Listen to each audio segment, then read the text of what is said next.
हम फिर देखते हैं कि बाहर आते हैं वाकई में और मार्केट को ऊपर की तरफ लेके जाते हैं, कहीं ना कहीं रुकते हैं, फिर वापस सेलर आते हैं। तो देखो कि ये यही कैंडलस्टिक होती है। ऐसे और भी शेप्स होते हैं, इनको जोड़ते जाओ, आप अपनी मार्केट बनाते जाओ। पहले तो ये काम करो, अपनी मार्केट खुद बनाओ।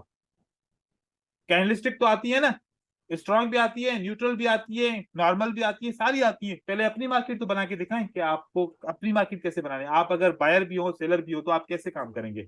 इससे पता है क्या फायदा होगा, आपके अंदर जितनी एजुकेशन आपने ले लिए ऑलरेडी जो है वो बाहर आ जाएगी।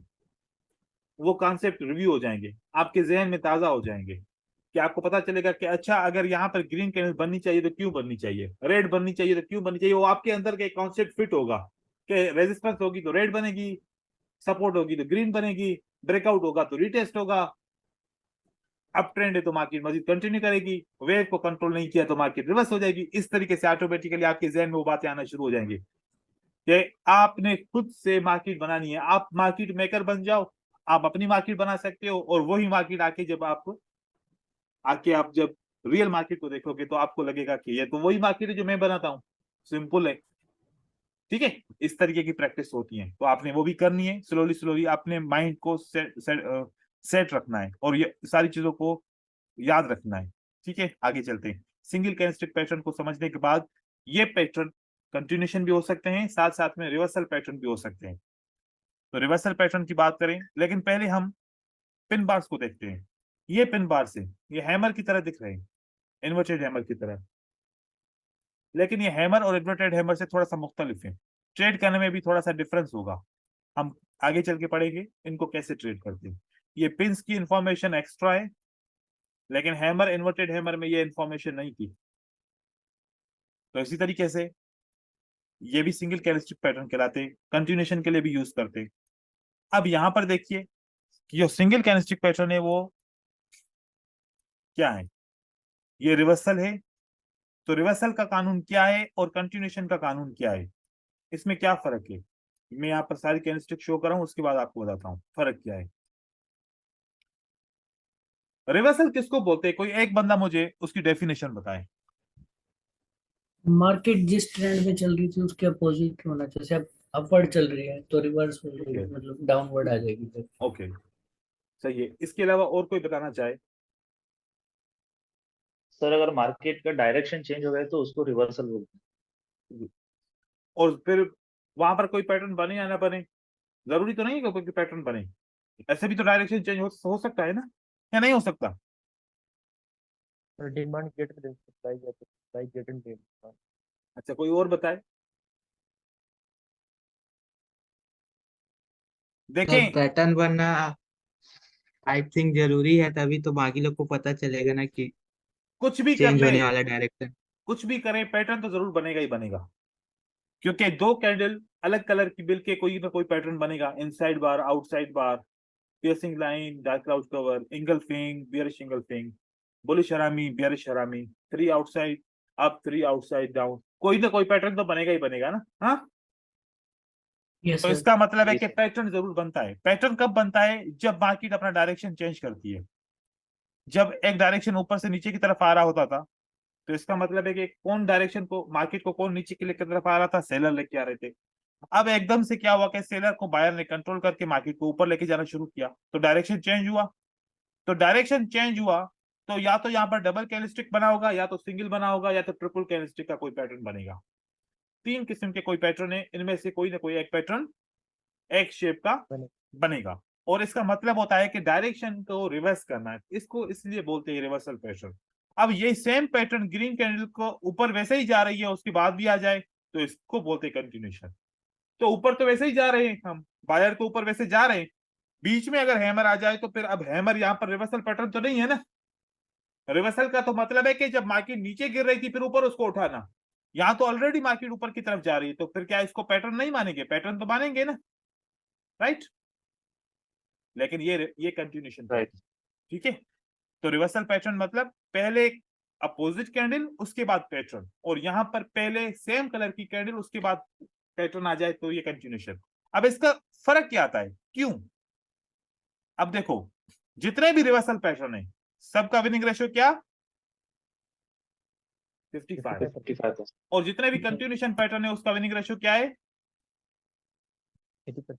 80%। अब हमने कॉन्सेप्ट कौन सा पढ़ा? कंटिन्यूशन। Continuation pattern. किसके साथ मिलाया?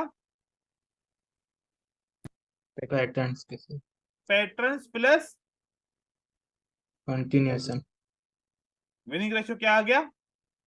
80%। 80%। तो देखो कि दो कॉन्सेप्ट आपस में मिलाए। एक तो पैटर्न का, पैटर्न तो ऑलरेडी हमने वहां पर पढ़ा था, हैमर, इन्वर्टेड हैमर और स्पिनिंग कैंडल, राइट। और उसके साथ कॉन्सेप्ट कौन सा मिलाया? कंटिन्यूशन का। मतलब कि अगर ये ग्रीन कैंडल से बाद आ जाए, ये रेड कैंडल के बाद आ जाए, तो इसको बोलते हैं कंटिन्यूशन। तो पैटर्न प्लस कंटिन्यूशन या इस तरीके से इसको मिलाएं तो इसका विनिंग रेशियो ज्यादा आता है। वजह? इंफॉर्मेशन।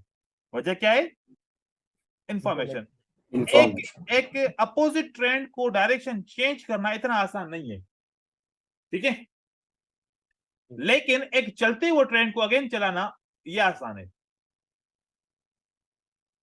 तो इसीलिए कंटिन्यूशन साइन का मतलब और इसका विनिंग रेशियो ज्यादा होता है। अब वो कंटिन्यूशन साइन को हम मुख्तलिफ तरीकों से भी यूज कर सकते हैं। कैसे? अभी ये ग्रीन कैंडल है, राइट, इसके आगे मैं एक रेड कैंडल डाल दूं तो अब कौन सा पैटर्न बन गया? पहला दो कैंडल का बुलिश एंगल्फिंग। Bullish engulfing. और हैमर क्या? जी, बुलिश इंगल्फिंग और हैमर, मतलब के हैमर बोल रहा है कि this bullish engulfing is a true pattern. So आपने इसको कंटिन्यू करना है, आपने बाय करना है, तो ये ट्रू पैटर्न। मतलब कि किसके बारे में इंफॉर्मेशन दे रहा है? पिछले पैटर्न के बारे में इंफॉर्मेशन दे रहा है, राइट। तो इसी तरीके से राइट। यहाँ पर बुलिश इंगल्फिंग भी हो सकता है, तो यहाँ पर पियर्सिंग लाइन भी हो सकता है ना। तो यहाँ पर आउटसाइड बार भी हो सकता है, तो इनसाइड बार भी हो सकता है। तो कोई पैटर्न भी बन सकता है, पैटर्न के बाद कंटिन्यूएशन भी आ सकती है ये, या फिर अगर कोई पैटर्न नहीं है तो कोई बात नहीं है, यहां पर ग्रीन कैंडल भी बन सकती है। क्योंकि यहां पर अगर इस कैंडल को ऊपर और नीचे विक नहीं है तो मारूबोजो कैंडल होगी, खाली ऊपर की तरफ विक के तो ओपन मारूबोजो रहेगी, खाली नीचे की तरफ विक के तो क्लोज मारूबोजो रहेगी, और ऊपर और नीचे दोनों की तरफ विक के तो नॉर्मल कैंडल की कंटिन्यूएशन रहेगी। नॉर्मल।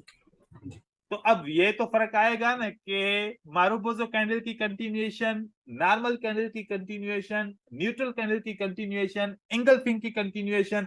अब कंटिन्यूएशन तो एक ही स्ट्रेटजी हो गई, पीछे पैटर्न तो हर बार चेंज हो रहा है, तो विनिंग रेशियो सेम रह सकता है? नहीं सर। तो किसी का कम, किसी का ज्यादा, किसी का कम, किसी का ज्यादा, फिर उसकी पोजीशन ऑफ प्राइस, इस सारी चीजों को समझना। तो इस तरीके से हम इसको मजीद पक्का कर सकते हैं आगे चल के जब इसके एग्जाम्पल्स के ऊपर काम करेंगे तो, ठीक है। तो सबसे ज्यादा काम किसके ऊपर करते हैं? ट्रस्टेड पैटर्न्स कौन है? रिवर्सल पैटर्न इज ट्रस्टेड और continuation pattern is trusted? Continuation. Continuation is trusted. तो सिंगल कैंडलस्टिक पैटर्न को ट्रेड करने से बेहतर है कि आपने कंटिन्यूएशन पैटर्न को ट्रेड करो, तो उसका विनिंग रेशियो भी आसान है और ज्यादा है। अच्छा, कोई मैसेज आ रहा है, देखते हैं। सर जी बोलिए। सर मैं बोल रहा था कि जो कंटिन्यूएशन पैटर्न है बुलिश का सर, जो सेकंड मंथ जिसमें इन्वर्टेड हैमर आया है जी, सर, ये तो रिवर्सल का नहीं है सर, यहाँ पर तो बायर वीक हो। ये वाला है ना। जी सर। तो ये सर इंफॉर्मेशन सेकंड। बता रहे हैं, देखो क्या सेलर ने कंट्रोल तो नहीं किया ना? हाँ, इस कैंडल में आपको क्या लग रहा है कि सेलर ने कंट्रोल किया है या बायर को कमजोर किया है? बायर बायर को को कमजोर किया है। कमजोर किया है। क्या ऐसा तो नहीं है ना कंट्रोल किया है? हाँ, सर। नहीं। तो देखो, तो सेलर क्या बोल रहा है, मैं कहां पर हूं? सेलर बोल रहा है कि I am here. Where? I am here. Here. तो यहां से लेके यहां तक कौन बनाएगा कैंडल? बायर्स। इस जगह से इस जगह तक